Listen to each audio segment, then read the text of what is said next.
Yes. Question is, what's the chances that extraterrestrial life has visited Earth? Okay, I think that it would be possible if we still didn't receive any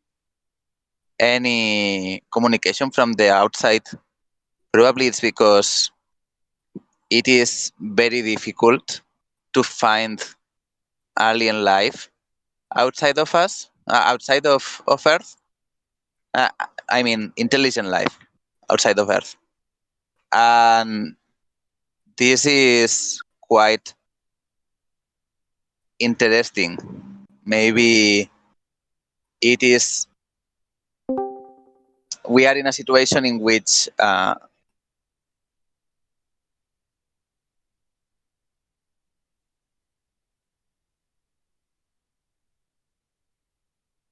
Oh, did Sam's internet cut out? Lost him. All right, let's. Oh, or Yeah, maybe while Sam's gone, I can hop in. Hi, everybody. David here. And yeah, definitely extraterrestrial life out there. Maybe it's like with a different dimensional component too, where it's so you can't drive there in a spaceship, even if you have an infinite amount of gas you're pumping in the tank. There's something more complex to it. Yeah. Maybe to find the aliens, we got to go inside, not outside. yeah. And I'm just here to learn. Try to see how the interactions are between One Hive and tech, so I can improve my tweets. All right, thanks, David. Oh, I pass it back to who was it who had the interruption? Sorry, Sam. I hope that was okay to jump in. Yes, thank you. Okay, I don't know if I will be able to finish. I will just say intelligent life out there is not so visible. So let's preserve Earth in life Earth as much as we can, because it looks like it's very scarce in the university.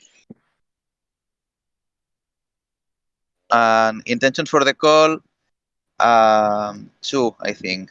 One is to show the work in the ABC post, and the other is give some answers to the questions that we had last week in regards of multiple tokens for governance and request tokens. I will pass it to Dosh. Oh, I just hopped on for a second. I'm not sure. I wasn't paying attention. By the way, hello everyone, and good job on the launch. Hey, Griff. Sam, I didn't catch the question. Can you repeat it, please? Yeah, I can tell you. It's just what's the probability that extraterrestrial life has visited Earth? Oh, 100%. Like I'm here right now, guys. Come on. And then if you have any intentions for the call or agenda topic. No, I've slowly grown out the buzz team, so I'm starting to catch up with everyone else. So I'm just I'm just trying to catch up on the Commons Swarm and see what you guys are all about. So yeah, just don't mind me creeping in here. If you guys want me to hop off, just let me know.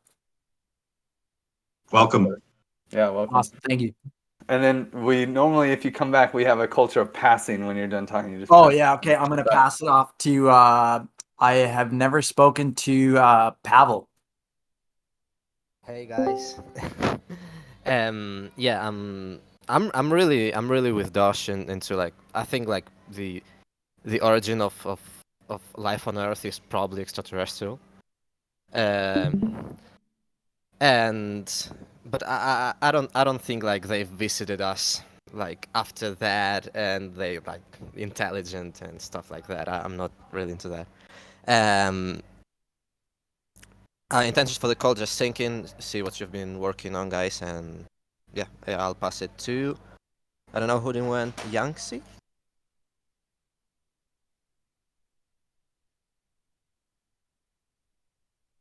Yangtze, are you there? Yanchi? Then Septi probably. Yeah, thanks, Pablo. Life outside the Earth. I feel yes, because like the universe, it's like I mean, we don't know where it ends, so it feels like in some point of the world it should be intelligent life. And maybe we are inside the simulation and we never know. So maybe intelligence is outside us. Yeah, that's what I think.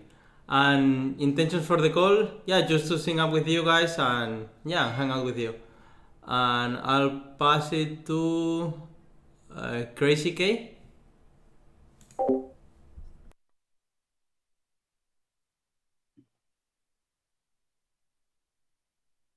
Crazy K.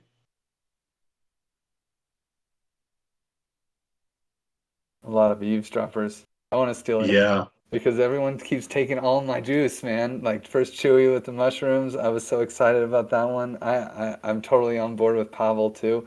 I just think that we probably, what we think is intelligent life is like intelligent like we're intelligent. Are mushrooms intelligent? I think so. It's just in a different way. And so hell yeah, 100% we've been visited by extraterrestrials, and I think supposedly spores can live in space. So why wouldn't they just be traveling around finding some delicious earths to network on? So yeah, that makes sense. And also I also liked what David had to say about like maybe there's like, we're just like three-dimensional beings. Who knows what's going on in this reality? So there could be a lot of things, all we see is what we know and what we can observe, and it's like we probably can't observe the whole thing that's going on here. And let's see. So Yangtze or Crazy K, do you guys want it? Or a pay run? Yeah, Aperion? Yeah. Yeah, what's up, guys? Okay, Welcome. so I was gonna say the same thing as you just did. I mean, I think mushrooms are alien intellect. I think that, what intelligence is defined as, like you said, is kind of basal, right? Like our planet probably has a consciousness.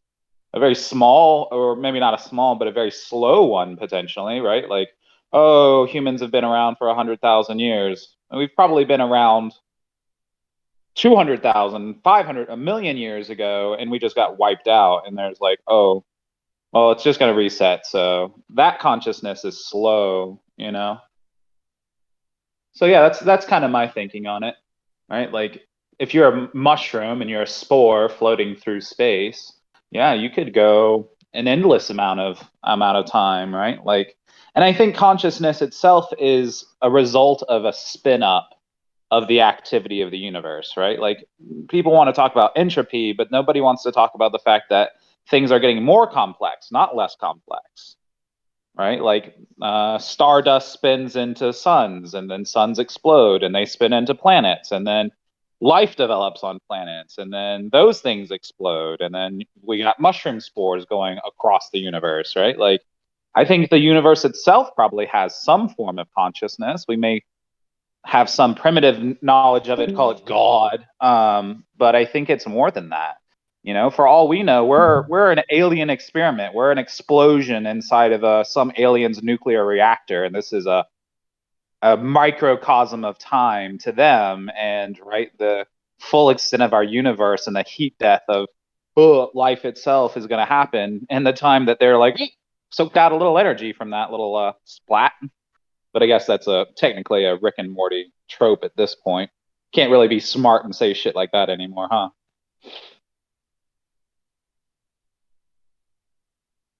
I forgot I was supposed to on to someone. Sorry. Any topics? Thank you. Thanks for sharing. Any topics or agenda items for the meeting? Oh, do I get to like throw something in there? If you have something specific, yeah. I would love to see. I know there's already a bunch in OneHive, but I want to see more activity between the edge of cryptocurrency and permaculture. And specifically, right now, my goal is marine aquaculture, mangrove restoration, etc. I think that's a huge, ridiculous potential for cryptocurrency right now. Awesome.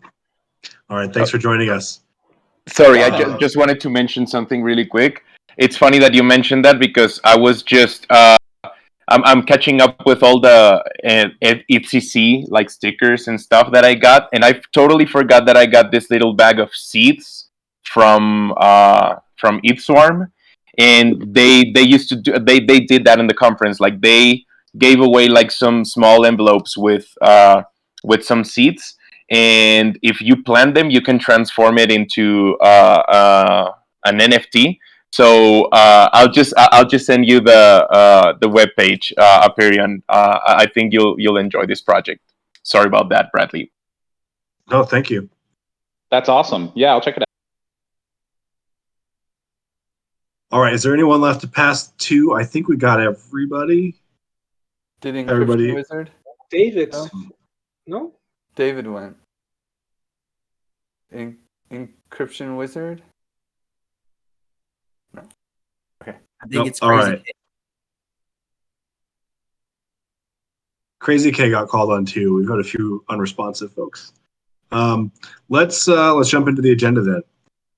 All right. So this is good. This is one of our biggest calls so far that I've been a part of. Glad to have some good energy built up going into this. So update on the Hatch and Commons upgrade timeline. The Hatch ends this week. We need to be battle hardened with the Commons upgrade in 35 days or less. So with that in mind, I want to talk about the status of everything and if there's any fixes needed in specific for the Hatch, and then move on to scheduling some joint work sessions. So let's run through this portion and then come back to that. And then if we have time at the end of the call, Sam posted some diagrams. And it might be useful to have Sam just give us a really high-level overview of what's going on there too. So let's start with augmented bonding curve. So forum post. It looks like maybe the forum post is coming soon, Sam?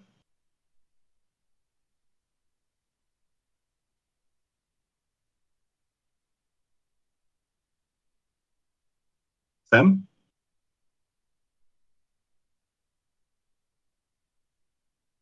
Well, I can at least, I started reading it. I didn't get to finish it because of endless calls, but it looks really good and it's ready to be passed to Brett. So now it's on me. I'm going to just read it and read through it, and then I will pass it to Brett myself, I think, and start other conversations with him too.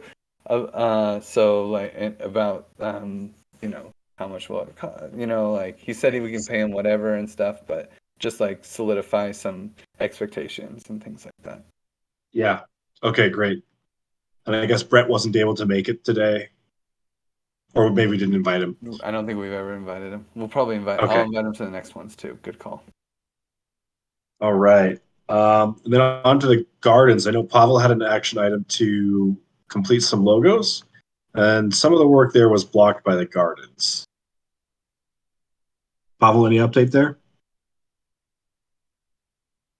Yeah, I had just an address left, so Sam sent it to me a couple minutes ago, and I'm doing the PR right now. So that's done.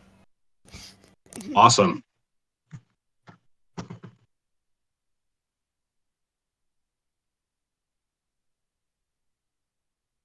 Yes, And so will that complete the tasks, or? Yeah, that's pretty much it. I think nothing else from me. Okay. And will that complete this? Anything we need to do to keep in sync with gardens? Or do we need to add another feature after this? We should be okay. Is Sam here yet? All right. Migration tool that was reported as blocked by EVM CRISPR. Do we know where that has gone, or is that the focus of what we need to get rolling on?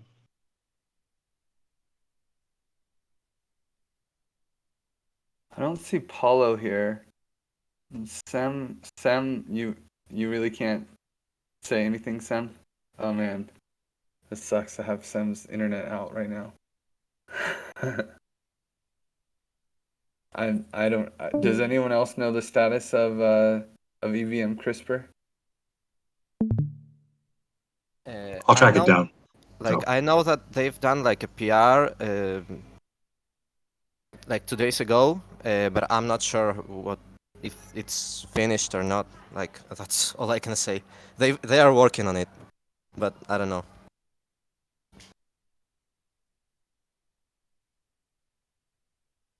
Right. Sounds good.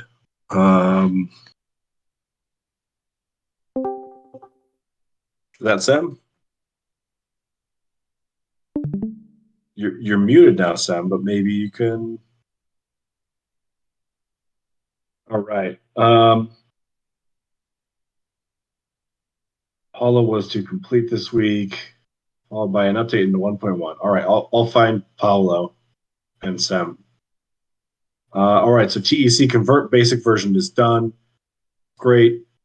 If we have some free time, I would like to maybe see what additional information we can fit into that dashboard.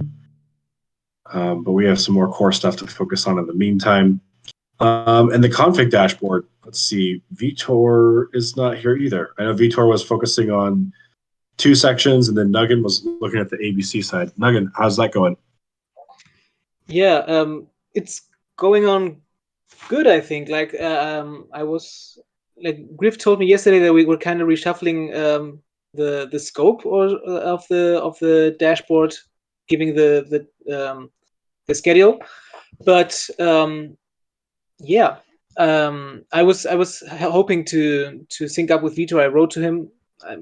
I guess he read back. My part is going along nice. Though I've been refactoring some stuff. The only big thing missing is the fact that this, like the scenario stuff I talked with Griff yesterday, but that can be made.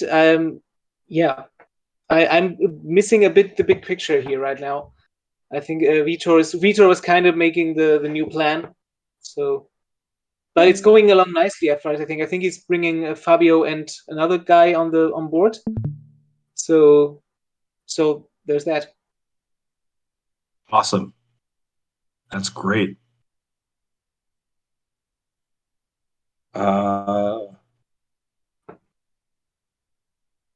Wait, who's being onboarded? Can you just mention that one more time? I think he's called Pedro, but I'm not. Yeah, I think he's called Pedro, but I don't know him. I maybe Griff, you know who he is? Oh, I'm not muted. Yeah, he's a friend of Fabio, and he actually helped with the NFT page. So, and things went well there. So he, Fabio, and Vitor are friends in Brazil. So they're going to onboard him as well to help us speed up the process. And now Vitor's really just taking kind of a project management role to like kind of scope the work and make sure that we can get it all in actionable steps and small bite-sized pieces so we can push it as fast as we can. We're going to break it into a few different milestones. In fact, I can show it off since it seems like we have some time until Sem gets back. Sem, if you ever get back, you feel free to just interrupt, please, because we need you, man. But yeah, so I can kind of share a screen about what we have going on this dashboard, especially since there's a bunch of people that it might be fun. So the idea is what we're calling collaborative economics. So up until this point in history, there has only ever been economic design in the back rooms. Sure, we have democracy, but we don't really is the government really in charge, or what's more important, governments or economies? And all, you know, the Federal Reserve is just doing their magic behind in the back rooms, telling us if the interest rates go up and down. No one, I mean, and you know, obviously the default world has its own problems. But even in the crypto world, you know, it's a little bit better. Like people in OneHive get to vote if they want to add upgrade to distributable voting. That's cool. But at the same time, that's like a rare example. Probably the most advanced collaborative economics that exists. Who picked 32 Ether? Right? Was this something that was voted on as the staking requirement? Most blockchain economies are designed in the back room, and then the advancement here is that you get to opt into it, as opposed to the default economies that you're kind of forced on you. So we want to take it one step further, and from the get-go, initialize it. Use collaborative economics as an opportunity to educate our community about how the economy works, and let them design it. So we already had a hatch dashboard as a prototype. So the hatch that's open right now for 4 more days was designed by the community and voted on, the economic design. It was really cool. We had political debates. Some people, anyway. And so this is the next evolution of the dashboard, and the goal is to start with this education piece where people can understand how the economy works and the different pieces. So there's 4 different modules, and for the development side, we're going to break this up into 6 different pieces. This like intro is the first piece, and then that takes you to here, and so that'll be like the first scope of work. And then there's also this tutorial where we educate people about what each module does and why it's important and what you decide. And so it's like the first is the token freeze and token thaw and setting the opening price. And then there's the augmented bonding curve and designing how that works. And then disputable voting, and then disputable conviction voting, which it seems like OneHive has just continued to call this conviction voting. So we might also remove the disputable context. So that's the second scope of work, is just preparing that intro. And then the third scope of work is this token freeze, token thaw.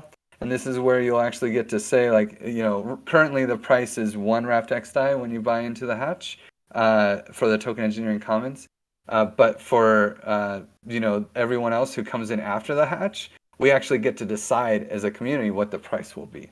And we get to decide also how long our lockup times for the hatchers will be. The tokens that were bought and the money that was sent to the hatch will actually be used to initialize the bonding curve to create a bunch of tokens.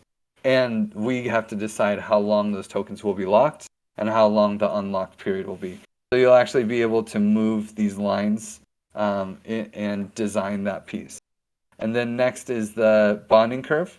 And we'll get to describe the bonding curve and show people how to, when they pick these different tributes, like how does that affect the curve? And for the advanced stage, we'll go into you'll be able to add a market scenario, like say, hey, what happens if I have this reserve balance and I buy this many tokens, and you add that to the step. And then it'll get added in. So, but that'll be for the advanced section. And how do Can I make a comment real quick? Yeah. I would just like to say how important that first module is, because it's almost like you're building the imagination of what Lego blocks look like when you're building an economy. That's what that very first one is. And I just love the way that you explained it. And I think that that's really important for getting a community of people together when you're actually sitting there together with people, because they understand that when they're next to each other. They're like, oh, we value our time, and that's important to us. And this is how we're going to allocate our time together, because I can do this and you can do that, but I can't do this, and this is a problem, right? Like some people have really high physical energy, but really low mental energy, and some people have high mental energy and no physical energy at all, right? Like it's interesting that it's important for us to build those little economies. Yeah, sorry. No, it's cool. Yeah, and so this is this is the design, and Nuggin and Vitor have been working on the actual like Python that goes behind this, and now the main piece is like connecting the back end to the design through a front end, and so we have the team is just getting started on tackling those issues. Yeah, so I'm very excited to throw this dashboard out. It's probably not going to look as cool as this because of the timing, so maybe the charts will just be kind of like a little bit low tech to start and make sure that we can get it out so people can play with it. But then we'll have iterations, and even while people are playing with it, we'll make it prettier. I think I've recovered my connection, but I don't know if it's going to last so much. Oh, jump in. So, oh. Oh, we hear you. If we hear you I great. can. Keep going. Do you hear me? Yeah. Oh my god. Loud and clear. Oh, we hear you fantastically. That's great. I don't hear you so much. So I guess that it's better if I just give some of my updates, and then you can continue with other things, and I will watch the YouTube video afterwards. But it looked very interesting. The Commons dashboard. From the perspective of the bonding curve, I have been working on a post for OneHive that explains the work that we have been doing and a little bit of the history. So it will be also very good for Brett or whoever wants to audit the bonding curve in order to have better context and understand what's going on.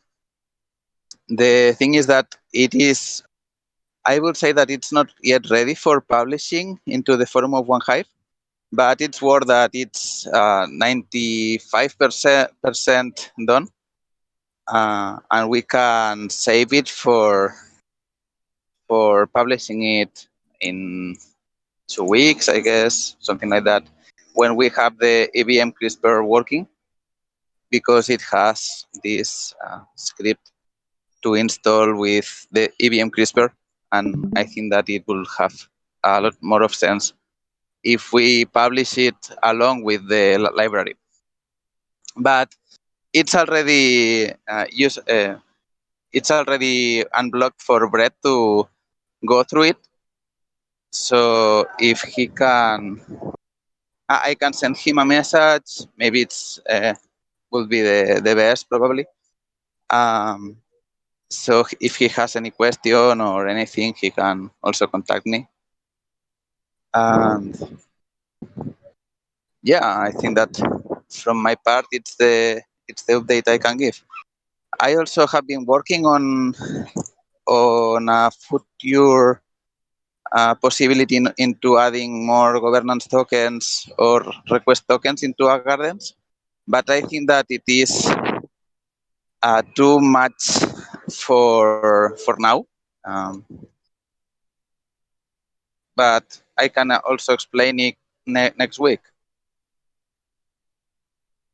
I will say that I would recommend not using this for TEC, or at least for now. But there is a clear path into upgrading to have what? different tokens. Not using what? Excuse me? Not using what exactly? The vote aggregator? To have different governance tokens.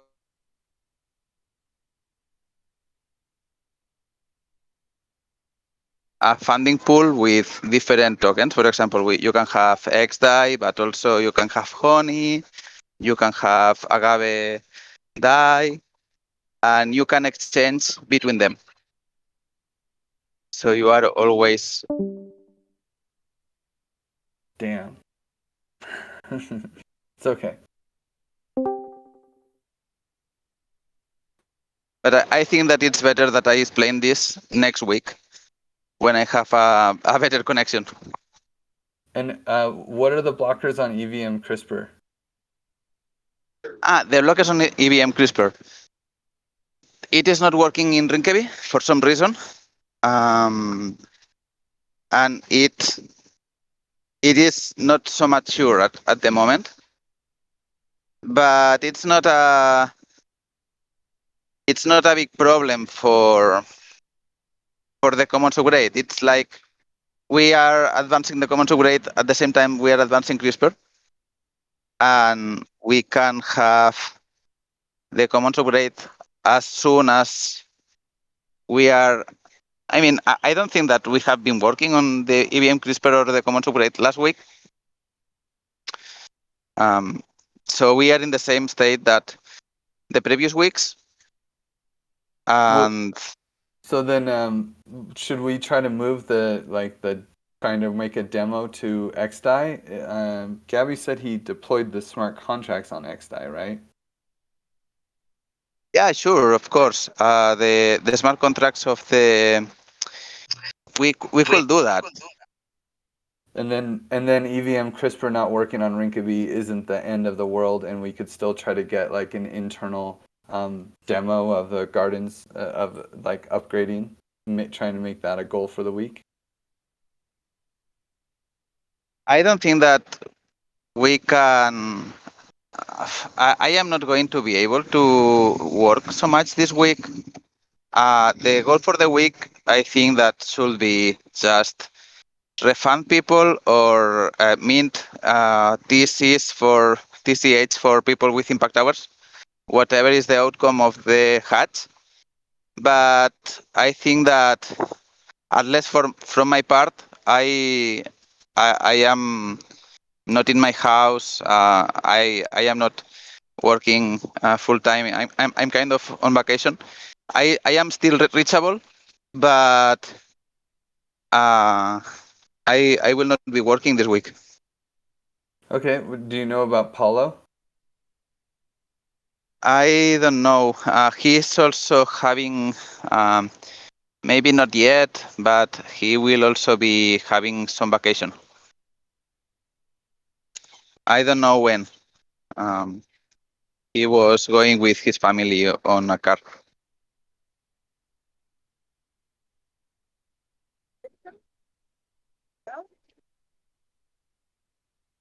So yes, as soon as I am back, I will continue with my part. But at least this week, it will be a bit more difficult. Cool. Do you know? Do you know if the front end is up for gardens on XDAI? I think that we have this. The thing that I have seen is that the TC is loading now, but I don't have any more details. The TC DAO that we deployed is loading now. So, for instance, for Pavel, it is easy to deploy the PR, and it should be shown there. But that's on Rinkeby, right? That's good. Yes, it's on Rinkeby. Okay. It's on Rinkeby. I'm just curious if we need to get the EVM CRISPR working on Rinkeby, or if we can skip it.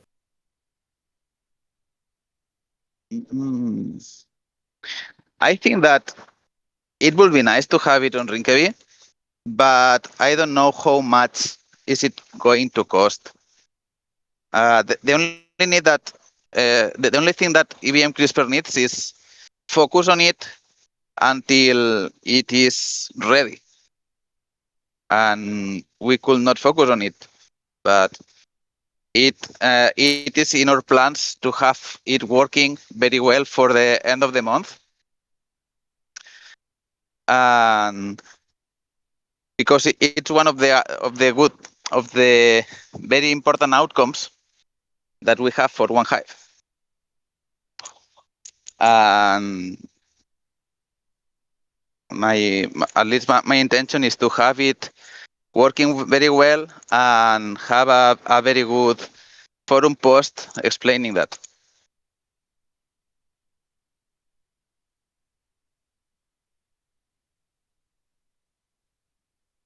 And once we have it, it is going to be the commons upgrade is going to be very easy to do it to do along with the CRISPR.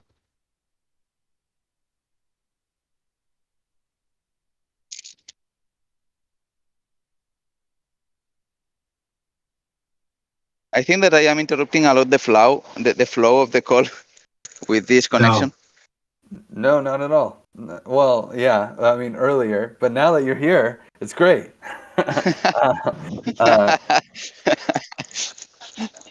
No, I mean honestly, I think we're basically done except for the mangroves. That's the only other topic on the agenda, right? Right, Bradley? I think so. Yeah. Permaculture. Yeah. So, yeah, I feel like we're pretty good. Well, actually, no. Yeah. The one thing that was going to be on the agenda was some pair programming sessions this week. But if we have folks on vacation, maybe we should still set a couple of like study hall times, some other just times for us to collaborate.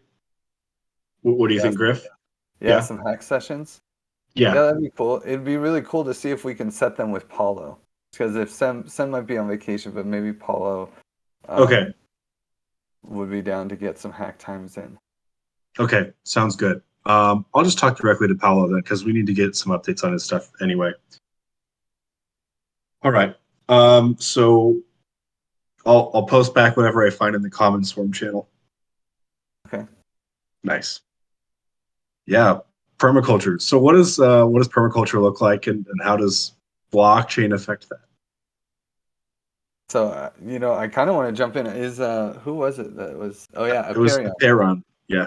Aperon. So let me just jump in and throw out what we're trying to do with the Commons Swarm, because I feel like it actually applies very well to these kinds of like especially environmentally focused projects, because there's this issue that we all benefit when we take care of the environment. So it's hard to have a business model because there's no customers. Everyone benefits. It's a public good, right? So what we're trying to do with the Common Swarms work is create a system where you can have economies that don't care that you can't have a business model, because instead we have an economic model where we can actually appreciate the value of the mangroves and the regeneration of the mangroves. There's a lot of opportunity there and a lot of value that can be created. But we need to find a way to actually get people to trust that value, to align the incentives at every step of the process so that the economy can launch and then create sustainable funding mechanisms to support that continued work. So we have this first we have a hatch. Yeah, go ahead. People understand what the bonding curves are. People don't understand what a bonding curve is when you call it a bonding curve, but they understand this is our values over time, right? That is something that they might understand. Like, oh, the value of restoring the mangrove forest is $7 trillion over the next 30 years. $34 trillion are going to pour into the economy just from old people passing away. Like, you can make your investments on the front end right now, and in 20 years, yeah, you spent $1 million on 100-meter aquaculture marine forest, but that marine forest 10 years from now is going to be worth $20 million in productive animals and critters and food and things like that. That's a bonding curve. People understand that when you attach it to ecology, but you have to have it in a real economy. It can't be run by a bunch of crazy people who, oh, it's $32 to jump in, or 32 ETH, sorry, right? It needs to be $32, not 32 ETH. And then it can be worth something huge, 5 years down the road. Yeah. I mean, and the state of things in this is it's still pretty raw. So like it might take time to get it to the point where someone who really is like an expert in mangrove regeneration could participate in a without it being a very painful experience, right? MetaMask, XDAI, tokens, and all this stuff is kind of tough right now. It's nuts. It's really ridiculous for non-tech.